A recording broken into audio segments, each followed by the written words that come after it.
সীমানাঞ্চল দখল করলো কারা? বন্যা তৃণমূল কংগ্রেস তৃণমূল কংগ্রেস।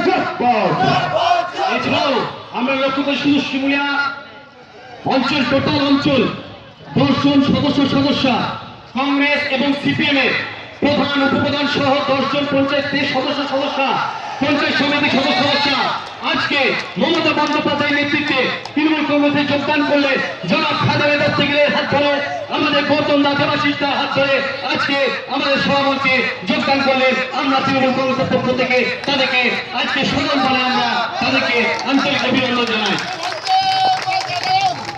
আপনারা লক্ষ্য করবেন